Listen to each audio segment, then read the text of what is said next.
You're listening to episode 24, Primecoin, Privacy, and Forks All Day of Let's Talk Bitcoin for July 16th, 2013. Coming up on today's show, will a failure of Bitcoin discredit what comes next?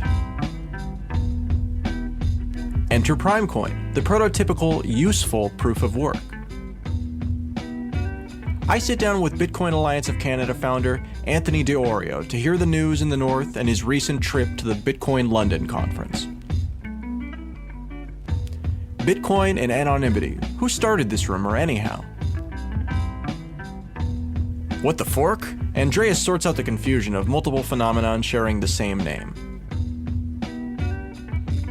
Hi, and welcome to Let's Talk Bitcoin, a twice-weekly show focused on the ideas, projects, and people building the new digital economy and the future of money.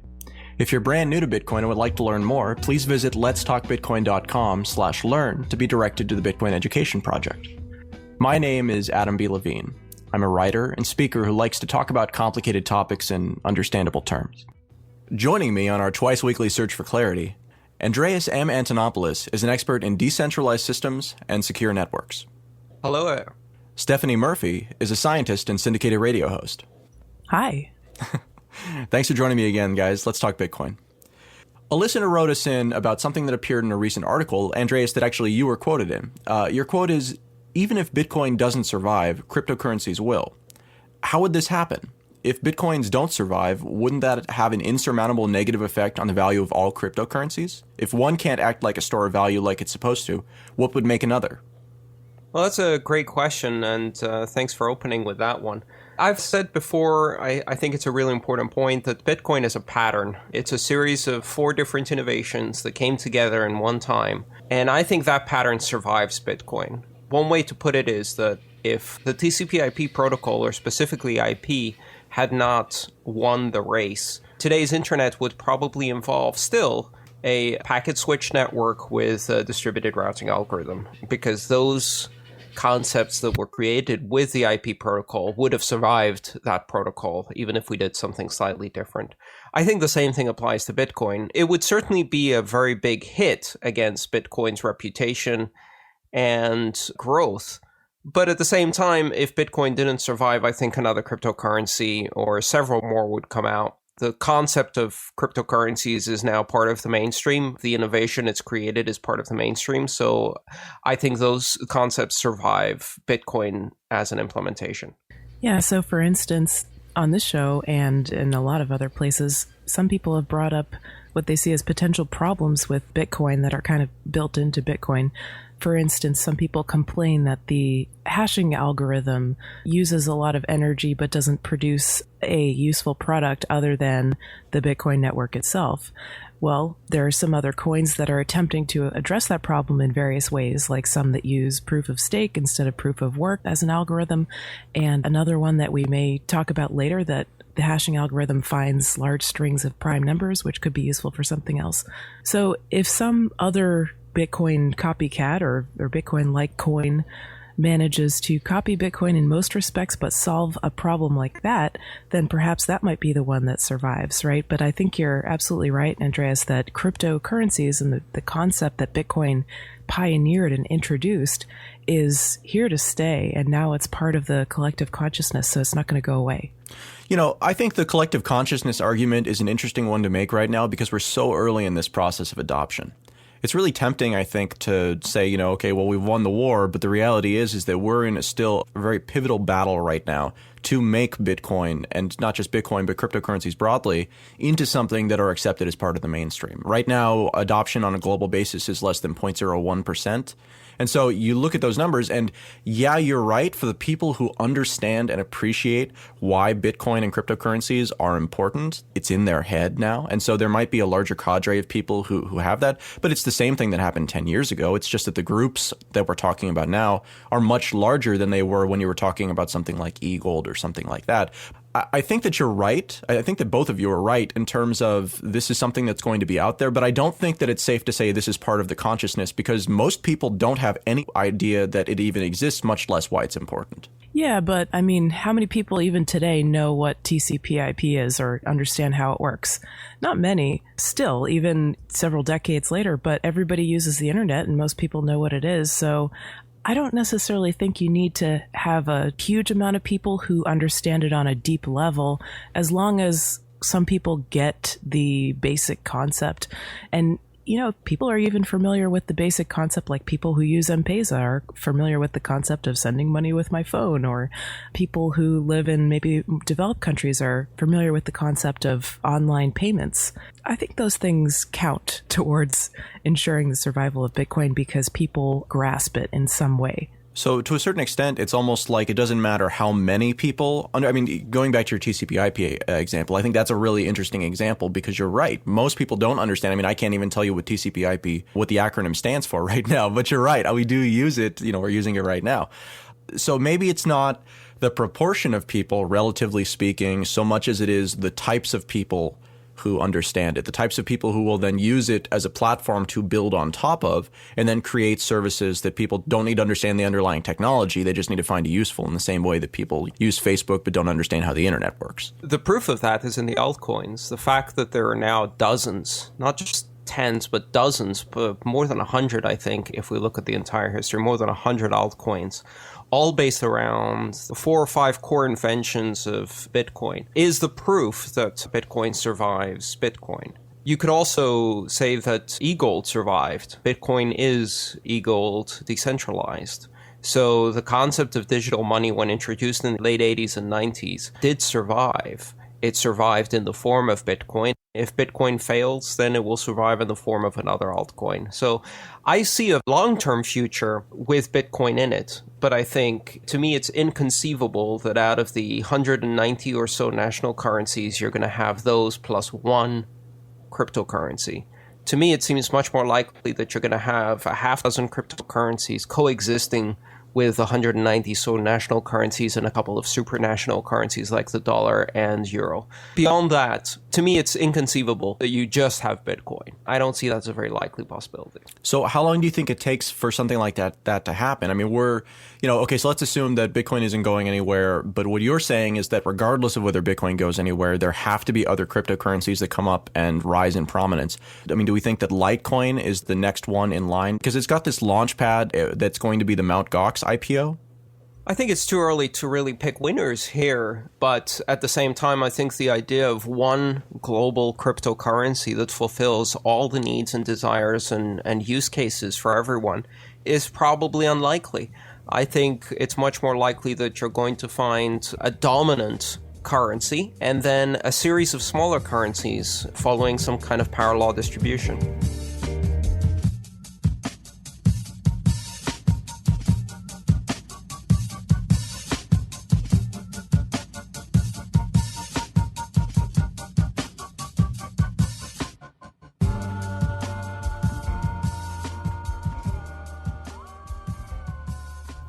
I alluded to this a little earlier in our previous discussion, but there's something that a lot of people have been talking about with Bitcoin, and that is the mining algorithm, the SHA-256.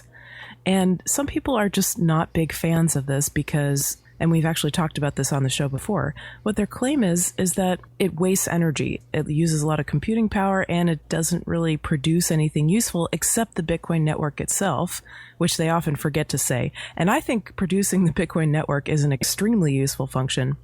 But there are people who want to see that energy being used for something that has a more tangible benefit to society outside of Bitcoin. This is what they say. So there have been people who have suggested, like, hey, why couldn't the mining algorithm for Bitcoin be something that looks at protein folding or tries to interpret signals like the SETI project or something like that? And there have been some very popular programs in the past where You can install software on your computer that checks different configurations for protein folding while your computer is idle and uses your computational power to do that. They claim that this will help cure diseases and find the structure of different proteins and stuff. And I have actually run those programs in the past before and, maybe folded some proteins myself. So I'm familiar with that concept. And it feels good. You do something like that and you get this feel-good feeling like, oh, I'm donating my extra computing power when my computer is idle to a worthy cause, and I feel great about myself. So people have been wondering, where is that with Bitcoin? Am I just kind of burning energy to no end? And, what we've said about this on the show in the past is, no, it's not to no end. It is creating a useful function. It's producing the Bitcoin network. Bitcoin couldn't exist without these miners and without them using power to create the network and to do all these hashes. Somebody has proposed something that attempts to reconcile these two concepts. It's called Primecoin, and it's getting a lot of attention. So I've got an article here from Bitcoin Magazine about Primecoin, and the title is Primecoin, the cryptocurrency whose mining is actually useful. It's 5 italic. He says one of the disadvantages of Bitcoin is that its proponents often gloss over the fact that its mining algorithm has little real-world value. The underlying issue is this: in order to add a new block to the Bitcoin blockchain, a Bitcoin miner must include a proof of work, a number which has a property that is hard to find numbers that satisfy, but is efficient to verify. Proof of work is a way of proving to the world that the miner spent a certain amount of computational effort generating the block and is in fact a vital component of Bitcoin's security. Without proof of work, an attacker could easily pretend to be a million Bitcoin nodes at the same time, and in that way seriously compromise Bitcoin's transaction ordering mechanisms. The canonical attack, the so-called double spending fraud, involves sending a payment to a merchant, later sending the same coins back to yourself. The second transaction happened first, thereby depriving the merchant of their money. Proof of work solves the problem by making, quote, pretending to be a million Bitcoin nodes prohibitively expensive.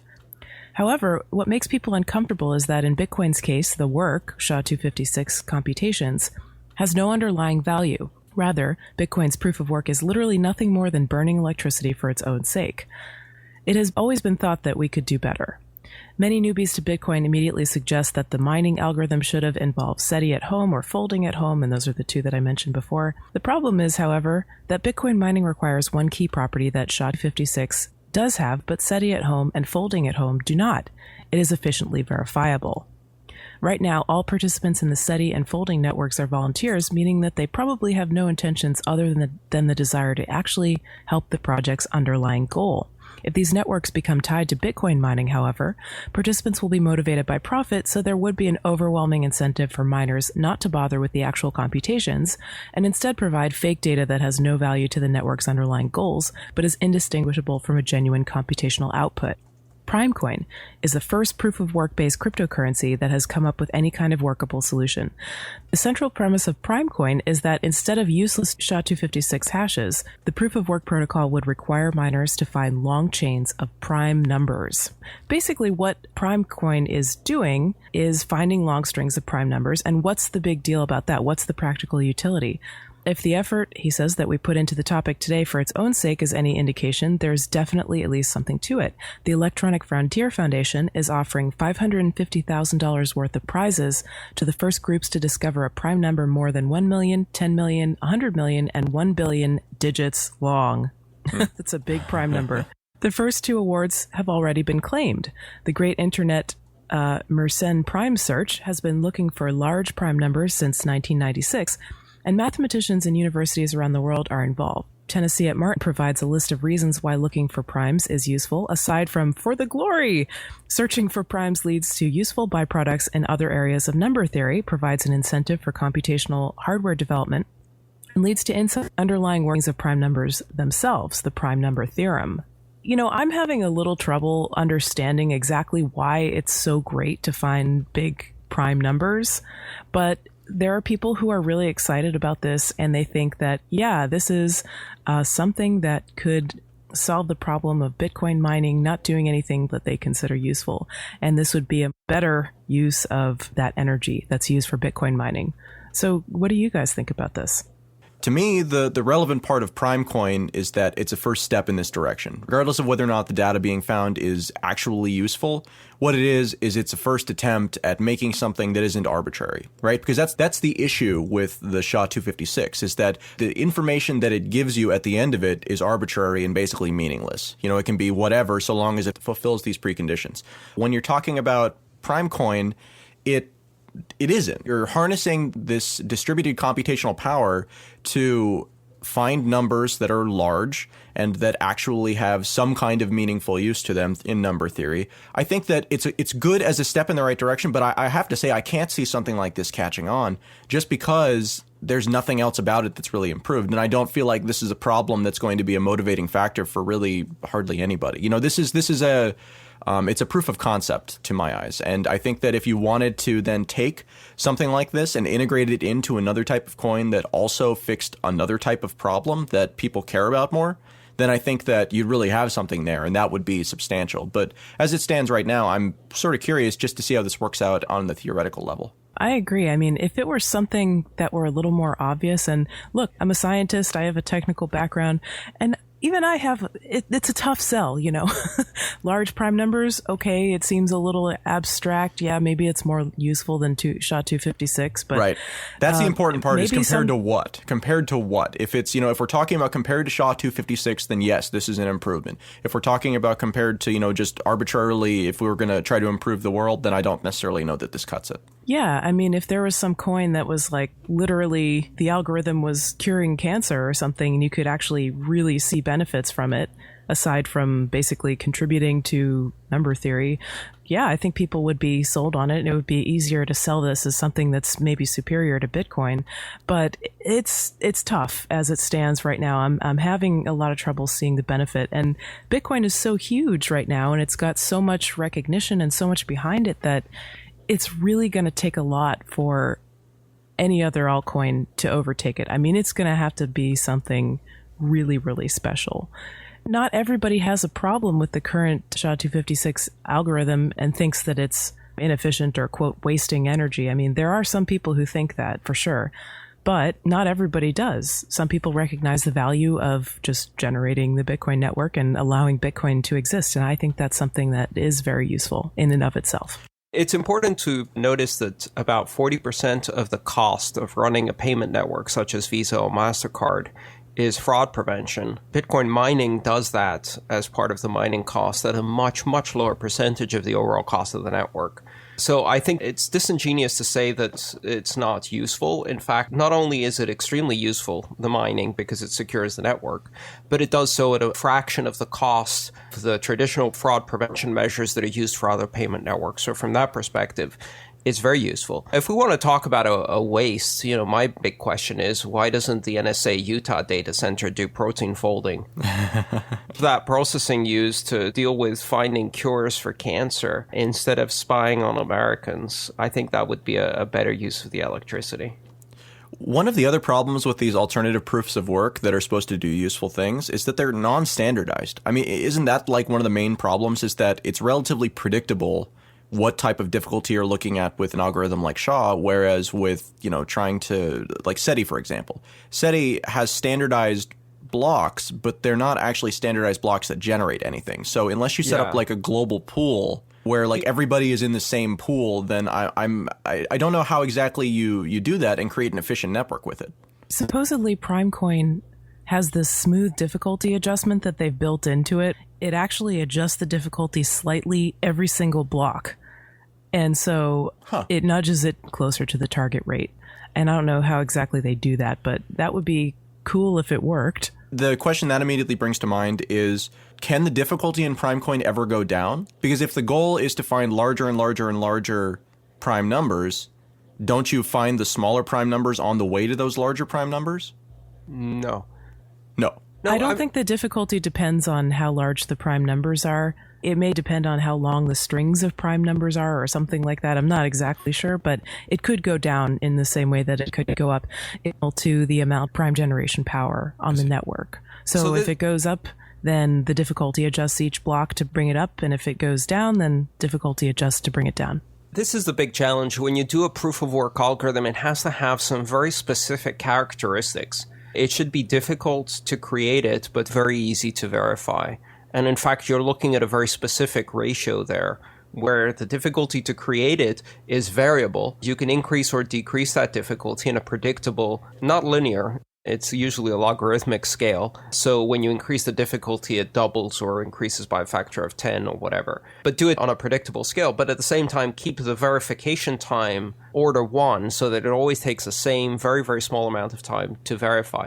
And doing that while actually producing something useful is extremely difficult. If you also consider the fact that you're potentially looking at proof of work that cannot easily be parallelized or turned into an ASIC in such a way that it completely centralizes the hashing power of the network, there's a lot of considerations. I think part of the reason you don't see more creative proof of work implementations yet is because it's hard to do. Prime numbers are extremely useful, and they also fulfill these characteristics. It's a lot harder to do that for something like curing cancer. That's the real issue here. It's not easy to find a proof of work algorithm that works for all of the different scenarios in the network. And the double shot 256 fulfills those requirements very nicely and works. So it's going to be very difficult to persuade people to change it. If only we could find an algorithm that actually was efficient at finding aliens, and then we could verify it with the ETs. Yeah. This is not specifically to the topic, but I've been thinking about this a lot.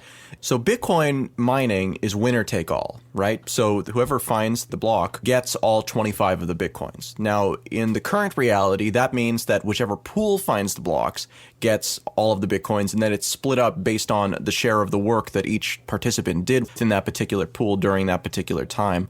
So one of the things that I was wondering about is there a reason why the system has to be like that, where you've got all of the coins going to one person and then that one person splitting it up amongst the pool, and why instead we couldn't just say all miners participating in Bitcoin or whatever the coin is are in the same pool and are compensated based on the amount of power that they put into the network without worrying about who finds it, because they're all essentially in the same pool. That's how pools work. Yeah, that's the pay per share. Right. So why isn't there just one giant pool in the sky that everybody who mines on the network is part of?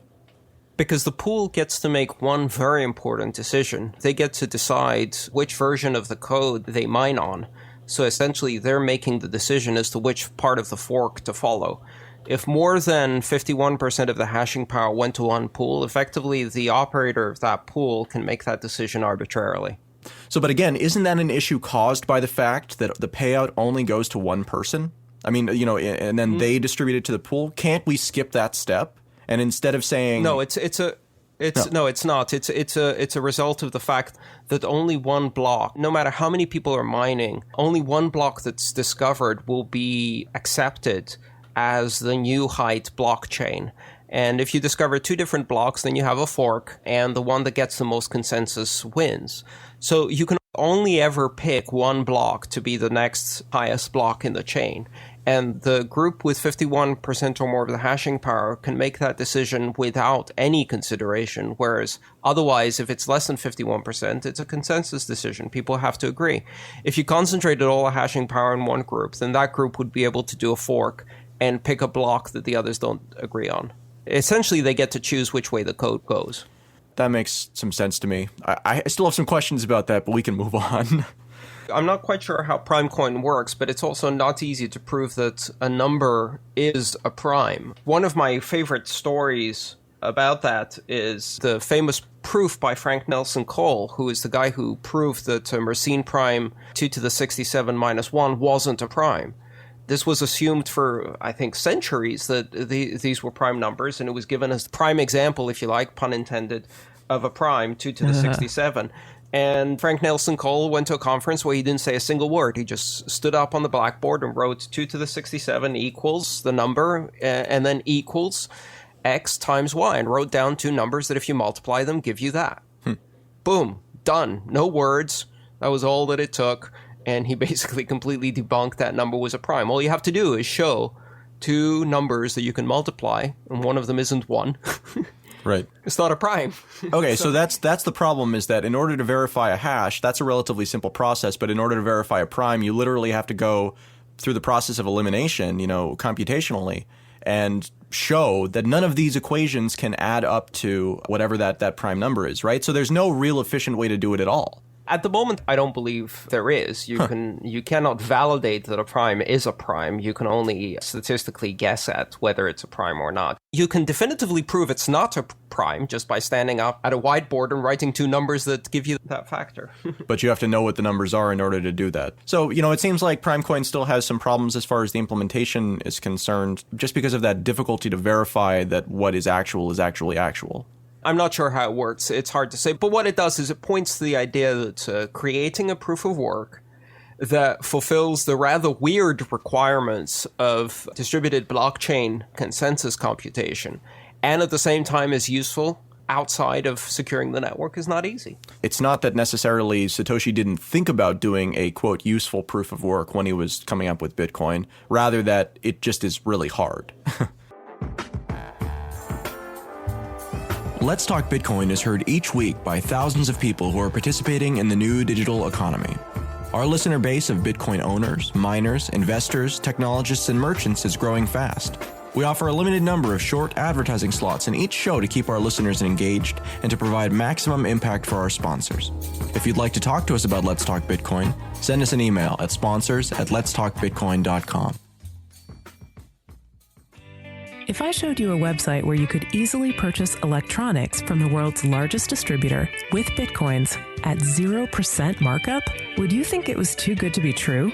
Good news. It's real, and it's at bitcoinstore.com.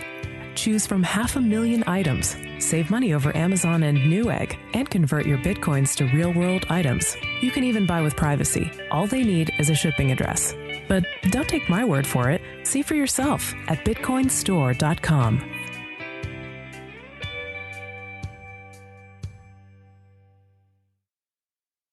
A lot of times we focus on the U.S. situation here at Let's Talk Bitcoin because the U.S. is sort of the gorilla in the room when it comes to a lot of the rules that are going to wind up being made. Because even though they don't affect directly other countries, implicitly, just kind of the way our world works, they do. So I'm really happy to be sitting here today with Anthony DeOrio with the Bitcoin Alliance of Canada, who's actually just returned from the Bitcoin London event. I think we've got a lot to talk about here. Tell me, what's going on with the scene in Canada right now? You guys have started this organization. What was the thought behind this, and what does it all mean?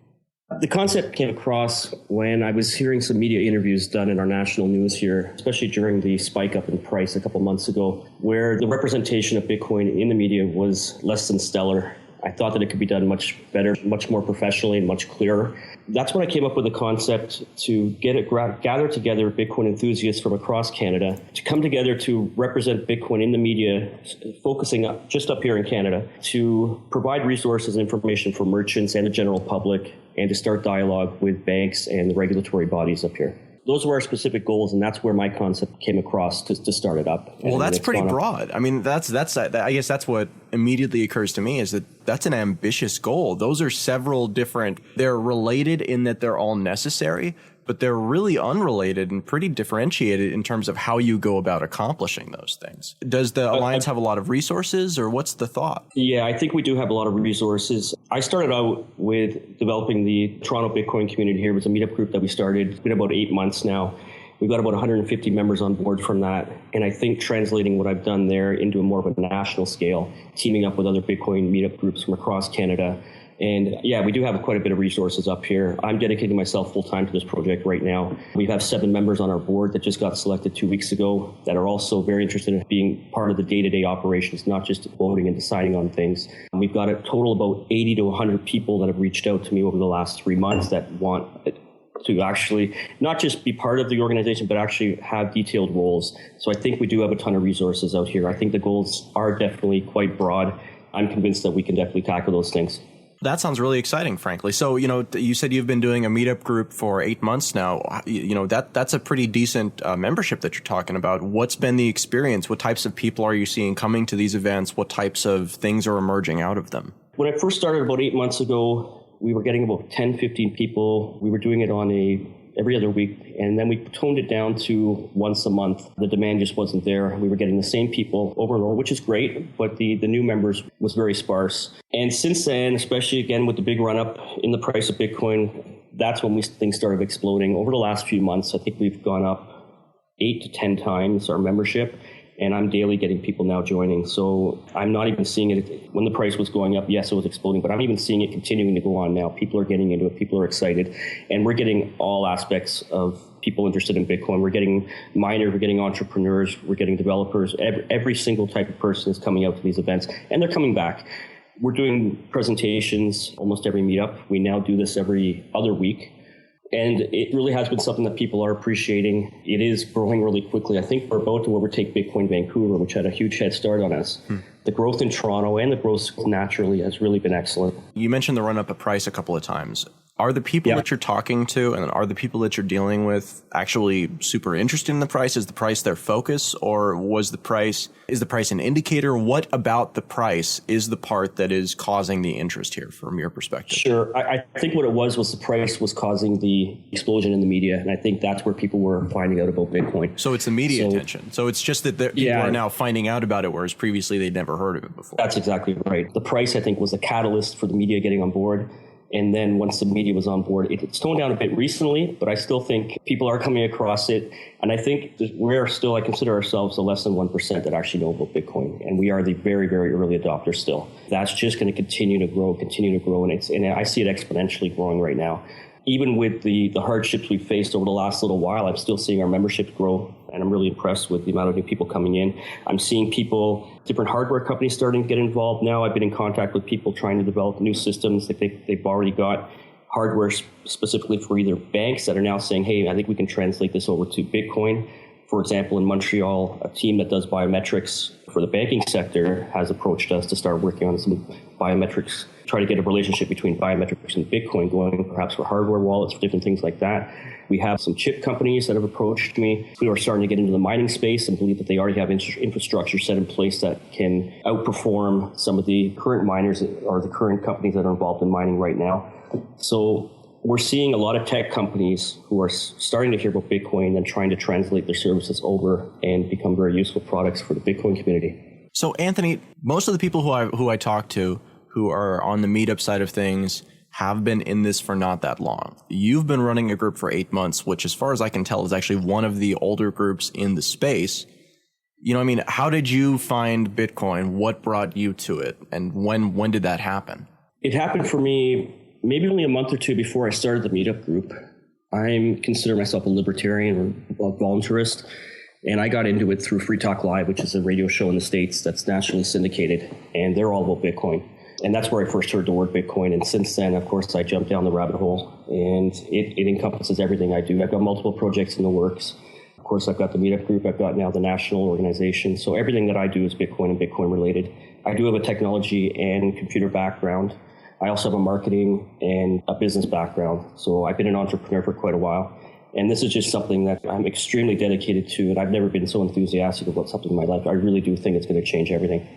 So you just got back from Bitcoin London, the invitation-only Bitcoin conference that happened in London this last week. Tell me about it. I haven't seen hardly any coverage come out of it outside of maybe one panel get a little bit of discussion. What was going on there? And was it invitation only to the exclusion of a lot of people, or really just what happened? It was considered an invitation-only event, but I don't really think that serves it justice, that name. You had to apply to be part of the conference, and I think what that allowed the organizer to do was have a set number of people that he wanted to have there, as well as bring in a very tight-knit community who actually had some interest already in Bitcoin in order to facilitate some really deep conversations. In a larger event, what I've noticed, especially from the one in San Jose, when you do have many different levels of Bitcoin, people have been in for small amounts of time, people have been in for a longer amount of time, people involved in technology, people are just trying to get into something new. The scope of the event has to accommodate all different types of people. So I think what this one allowed him to do was to have one panel or one group that he could appeal to rather than have to explain what Bitcoin is to a lot of people. So I think for me, I enjoyed this conference much more than the one in San Jose, just because it was a tighter knit community and it allowed me to meet up with people there that perhaps I didn't get a chance to over in San Jose. The focus on this was a lot about regulatory burdens that we're facing right now. The organizer, Premier, did an excellent job of putting it together in a very short amount of time. It was very professionally done. It was in the heart of the financial district in Canary Wharf in London. And it was done at level 39, which is Europe's largest financial technologies accelerator space. So it was really well put on, really professionally well done, and I really got a lot out of it. Speakers were excellent. The consensus and what I got out of it mostly was that regulation is getting worse in Bitcoin and not better. The agreement for most of the people there was that the States is going to get left behind on things, not just with Bitcoin, but in technology in general. Europe is being a little bit more receptive to Bitcoin.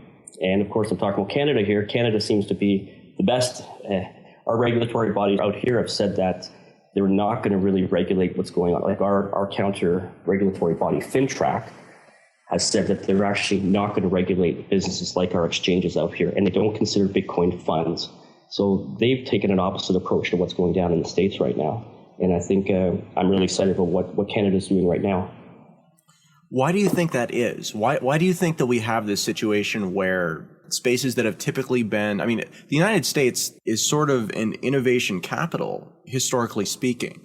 And I think that you're right. I think that there's a lot of this stuff that there are a lot of these technologies where there's innovation happening in the States, but whether or not it's where it will actually take root is a different question.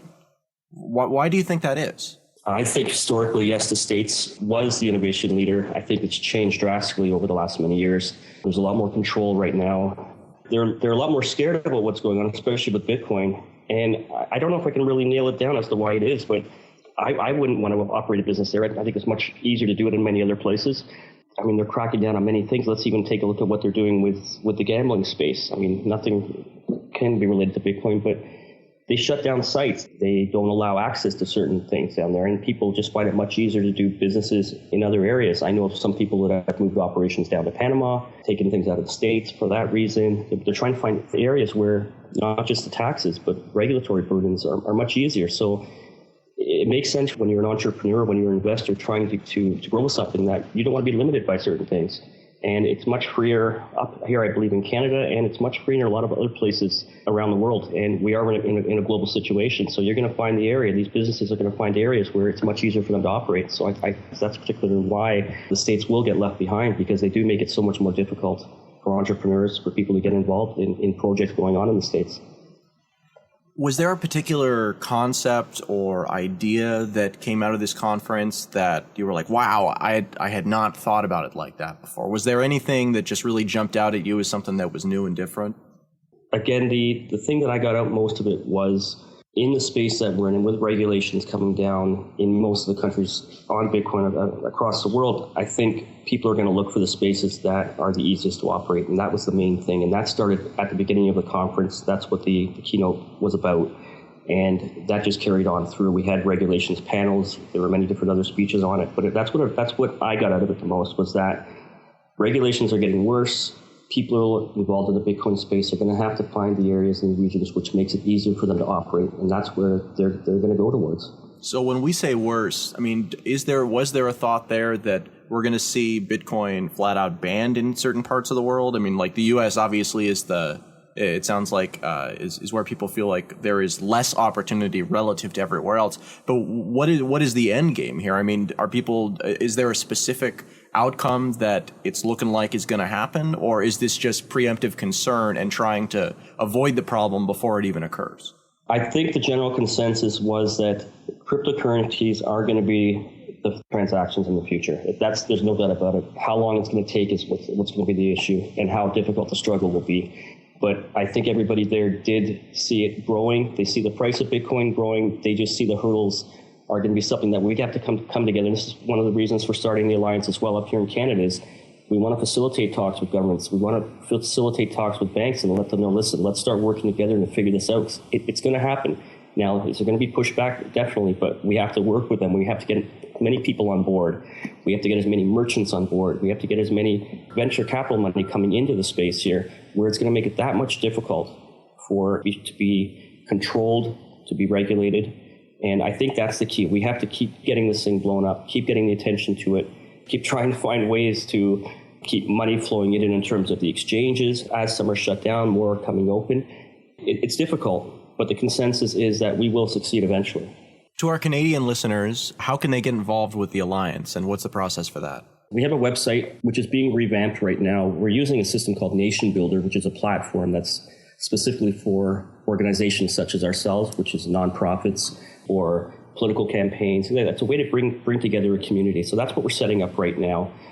The website is bitcoinalliance.ca. My phone number is 416-831-9593 if anybody wants to discuss this with me. I welcome speaking to people. I've spoken to probably 80 or 100 people over the last few months that have reached out to me through some press releases about the Alliance and want to actually have some activity. And that's not to mention the people that are just interested in seeing what's going on. So I'm very welcome to speaking with new people that are entering here. I'm also a local Bitcoin dealer in Toronto. Get out to the meetup groups. There are larger communities, and I really see Canada as, I'm hoping that what we're doing up here in terms of the Alliance can even be a blueprint for other countries. We're going to start doing some talks with the foundation to see how we might work together. But I think the model of that we're coming here might be a little bit different and a little bit better than what's going on down there. And I'm really excited to see the people have come forth already, and I'm really interested to talk to new people in different tech spaces that have been reaching out to me, and I think will continue to reach out to me moving forward. Anthony DeOrio, Bitcoin Alliance of Canada. Thank you for your time. Thank you very much. My pleasure.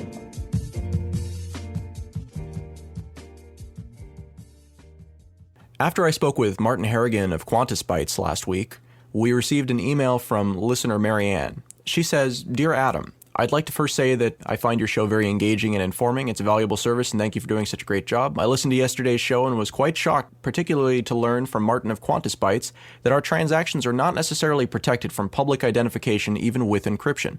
I'm not a technical person at all, thus my surprise, I guess. However, he did mention a couple of times that a Bitcoin user can very well avoid their information being discovered if managed properly. I was wondering how, and think it's important for businesses and individuals to better understand how to protect their data if possible. Would this possibly be avoided with something as simple as conducting transactions through a VPN only?" And then she has another question, but I figure we can deal with that first. Like I said, last week I spoke with Martin Harrigan about blockchain forensics, and he had some kind of scary things to say about what people think they have, which is to say anonymity and privacy, and what people really have, which is anonymity and privacy right now. But if at any point in the future you let personal information leak, then it can wind up contaminating and identifying not just that wallet, but other wallets that you use too. Primarily because the way that when you send a transaction, it takes a bunch of different inputs that have come into various public addresses and bundles them all together. And it is in that bundling of those public addresses that you have received value to in the past that ties them together and says this person controls all of these public addresses. So now that might be information that you make public, but if it's not information that you make public, then it's something where you've now got a record that the same person, whether or not it's you is different, but that the same person controls all of these various addresses that were used to make a single payment. She mentioned VPNs, which are virtual private networks. I think that's an interesting idea, and a lot of people in the space use VPNs for privacy purposes. Andreas, what do you think of VPNs for this role? Let me first say that I think the idea that Bitcoin is anonymous is a very, very dangerous idea. It's a very damaging idea to Bitcoin's reputation. And it also creates a false sense of security that's going to come back and bite a lot of people. Bitcoin is not anonymous. Bitcoin is not even barely pseudonymous. It's not even strongly pseudonymous. It's weakly pseudonymous, which means that while you reuse a lot of the same addresses, they don't have your driver's license tied to them directly, but that's really just one step away. Identifying the origin and destination of a Bitcoin transaction is trivial. If you can do big data analytics on every single spent and unspent transaction on the Bitcoin network, you can create very, very detailed graphs and figure out who's spending money where and how. Bitcoin is not anonymous. In fact, not only does it create a false sense of security, but also saying that Bitcoin is anonymous scares people who have a stake in non-anonymous currencies because they think, oh God, well then lawlessness will happen because Bitcoin is anonymous. Of course, it won't, or rather it will, but not because it's anonymous. It's not anonymous. So we're basically keep emphasizing this principle or characteristic that really isn't there. Back to VPNs. Well, hang on a sec. Okay. Before you go to VPNs, so then why do we say that Bitcoin is anonymous? Why is that something that's in my head? Because I mean, going into that interview with Martin, I certainly had a greater appreciation for how anonymous I thought Bitcoin was. And, I take precautions. I make new addresses for everyone. I was very surprised by that. And, we've been talking about this for a couple of months. So how come I was surprised by that?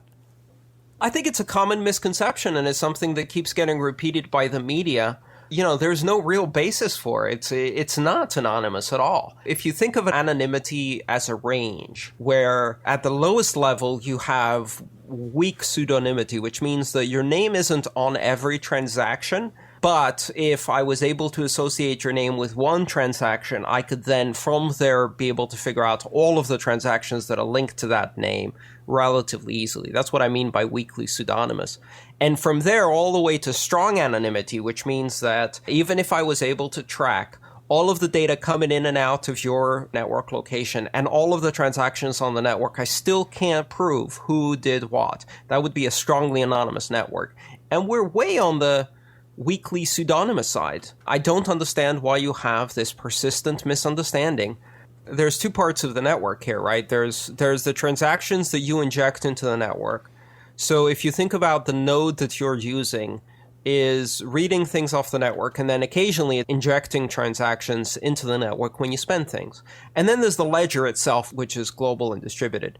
If you implemented a VPN, what you could do is you could obscure the fact that you're the one injecting these transactions into the network for anyone monitoring your specific connection. That would still, however, put those transactions into the public ledger. So if any one of them can be associated back to you, all of the rest of them can be associated back to you. So VPN will protect you from communications eavesdropping on the local level. It won't protect you from long-term association of your transactions with your identity. You have to actually take a lot of very complex steps in order to protect your identity on the Bitcoin network. I would say from a security perspective, it's not possible to achieve strong anonymity as it is today. And in fact, it's very, very difficult to operate online without leaving some kind of breadcrumb that points back to your identity.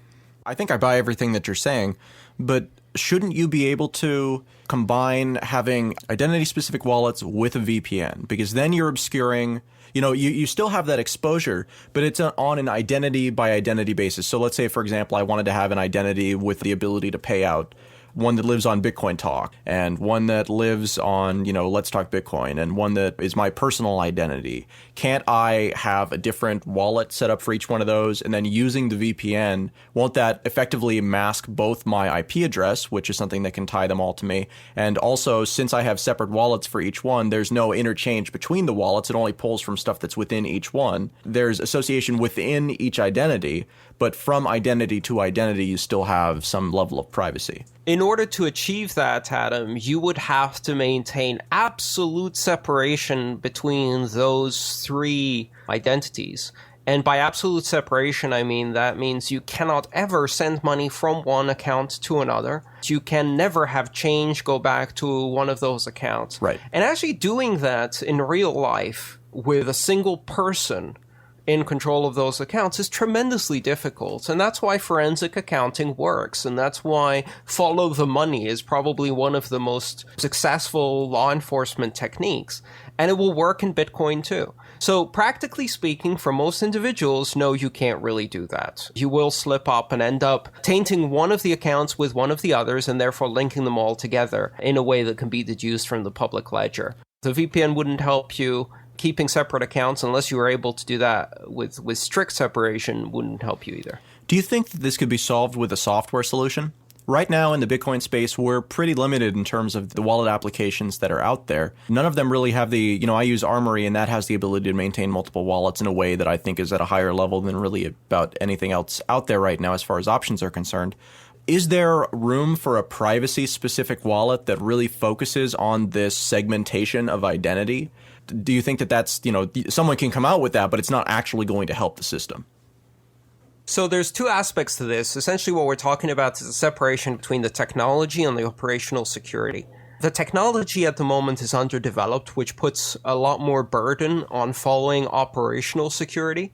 You have to do a lot more things yourself in order to achieve a level of privacy and pseudonymity. So that makes it harder on the average user. A wallet that was dedicated to privacy, or something like ZeroCoin or some other development or innovation in the technology realm, essentially what that would do is it would make it easier for people to apply operational security without knowing they're doing it. But effectively, it would be the operational security that makes the difference. If you're very sophisticated today, you can do it with great difficulty. If you had better technology, you could do it more easily. But at the end of the day, the technology won't remove the need for you to do operational security. And for most people, that type of operational security is very, very difficult to do.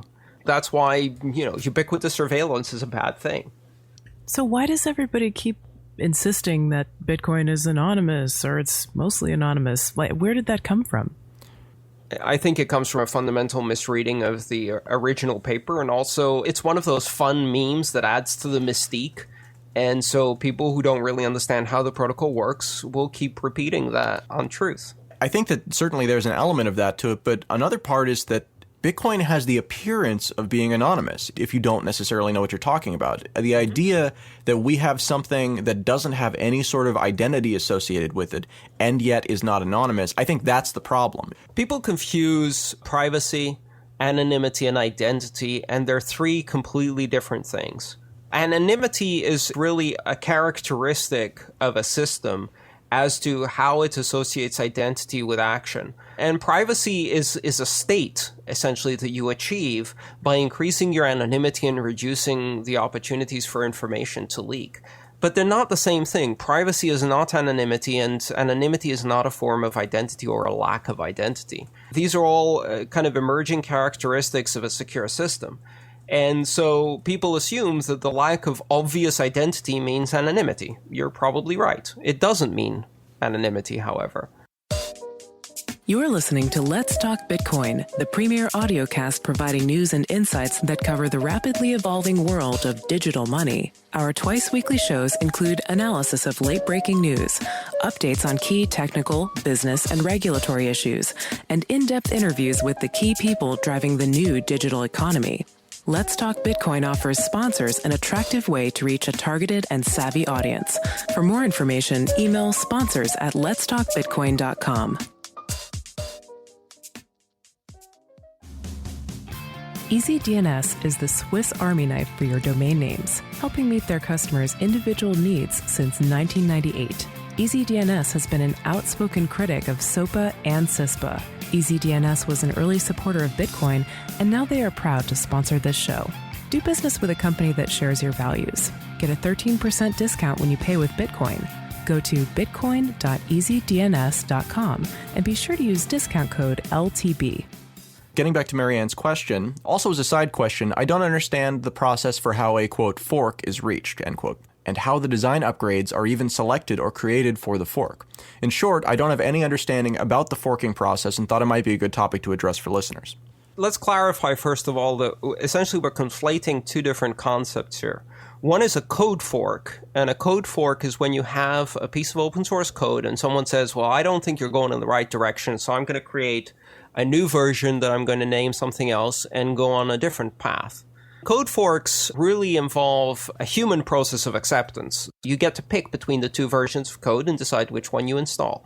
A blockchain fork is essentially slightly different in that it's the automated expression of that. What we're talking about here is simultaneously a code fork that occurs every time there's essentially a new release of the software. So when Bitcoin 0.83 is released and Bitcoin 0.82 is still existing on the network, you have a situation where different miners may be running two different versions of the software. That has nothing to do with a blockchain fork, and I think it's important to clarify those two things. There's a big distinction between them. Well, but aren't they basically the same thing, just a difference of whether or not one is intentional and one is accidental? Not necessarily. So, because a blockchain fork actually happens much more often than we realize. In fact, blockchain forks happen several times per day on average. And they happen when two different miners discover two different blocks at the same time or near the same time. Think of this as a giant game of bingo or a giant game of Sudoku, right? There's more than one ways to solve the board. Let's say you've got two miners with sufficient mining capacity, and they're both looking for a solution. and they find a solution within a few seconds of each other. And those are not the same solution. They find two different solutions, both verifiable, both fulfilling the requirements, and they tell the network. So depending on where they are, let's say you have these two miners both announcing within a few seconds that they found a block and you have two different blocks. Well, basically at that point, the entire network is forced into a consensus choice. They have to decide which block to accept. Because both are verified and because both are real, it's a matter of propagation speed. So the first one to get their block propagated to enough other miners who accept it as verified will end up getting most of their miners to agree that their block is the correct one. So that's a normal process by which a fork occurs. Simply two people finding a solution simultaneously, two different solutions that work. And you have a one block fork. You essentially have half the network, or slightly less than half, thinking that the blockchain has one block, and the other half the network going with the other solution. The key here is that even if that happens, it doesn't matter, because as soon as another block is found, it's going to be found by either the network that followed block A, and it's going to be built on top of block A, or it's going to be found by the network that followed block B, and it's going to be built on top of block B, and whichever one is found first wins the fork, because the rest of the network will then reconverge on that longer chain. Theoretically, you could again have an instance where two miners find a solution almost simultaneously and build upon it. So then you effectively have four different blockchains with four different combinations of blocks. It becomes increasingly less likely that this is possible to find, four consecutive blocks in a row that are identical and then six consecutive blocks in a row. Usually you have a one block diverge, which gets fixed immediately with the next block. Wasn't there something that happened in March or something? That was the 26 block divergence. Yeah, can you tell me about that? It's really quite simple. The issue that happened there was that the divergence wasn't because two people found two blocks simultaneously. It was because one of the blocks that was found caused half the network to crash because of a bug. As a result, half the network got stuck on that block, while the other half of the network kept finding blocks.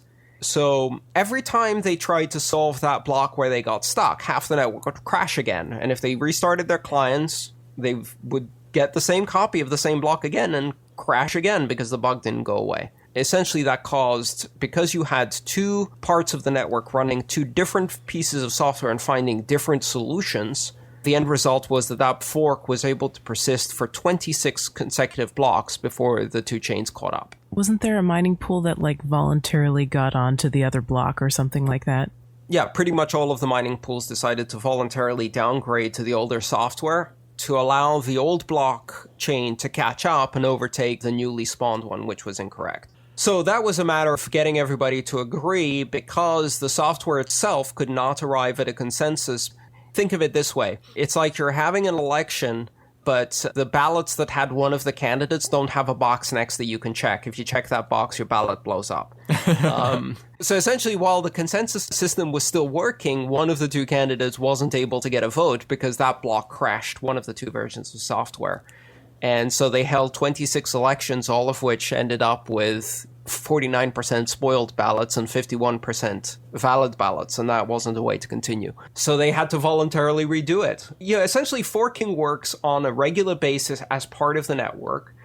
And if you introduce a new version of the software which has a change that is not backward compatible, then that causes a deliberate hard fork. And a hard fork is one where you can't go back to the old chain because you're no longer compatible with the old chain. And so the entire network needs to move forward. So forking occurs on a regular basis just out of coincidence, but that's a soft fork and it only should last one block. And it happens on a planned basis as a hard fork when you have not backwards compatible changes. From a user perspective, these little forks, these soft forks that happen on a somewhat regular basis, if my transaction is processed in the fork that winds up losing, does that matter? Do I see any difference in this, or is it just a natural part and it fixes itself? As soon as the network reconverges on the new block, the block that was rejected, all of the transactions that were in it will get re-added to the pool and get processed in the next block. So you won't notice anything. In fact, that's the beauty of it. Most of these forks are completely not noticed. Even the 26 block fork that occurred in March, most of the people, by the time they woke up the next morning, didn't notice a thing because the whole thing had wound itself up and then unwound itself before anything was noticed. You'd only notice something if you were a merchant at the time. So that sounds like it went pretty well, considering how disastrous it could have been. It went brilliantly. I mean, it proved that the network is extremely resilient and can recover even from a very significant fork. Yeah. You know, absolutely. I think my favorite part about that fork was that like 3 days later, the development team released a post-mortem talking about what had gone wrong, what steps they were taking to try and improve the situation, and what they were going to do differently next time to resolve it even faster. That was something, you know, I mean, I've been watching monetary policy for the last 3-4 years. Pretty closely, and I've never seen anything like that happen after a financial crisis, which this definitely could have been. Yeah, that was a rare moment of great communication from the core devs. You've been listening to episode 24 of Let's Talk Bitcoin. Whether you liked, loved, or hated the show, we want to know what you think. Please email adam@letstalkbitcoin.com with any comments, feedback, or offers to help. Do you operate a community on the web? If so, please contact me at the aforementioned email. I'm working on an exciting open source project I need feedback from would-be users on. Looking forward to hearing from you. Content for this episode was provided by Stephanie Murphy, Andreas M. Antonopoulos, and Anthony D'Orio. Music for this episode was provided by Jared Rubens. You can learn more about the hosts at letstalkbitcoin.com/hosts or more about the music at letstalkbitcoin.com/music. Stay tuned for episode 25, coming up on Friday the 19th of July, featuring an interview with Pele Brandgard of the newly available Kapochi wallet for legacy cell phones that's been introduced to Kenya. Stay tuned.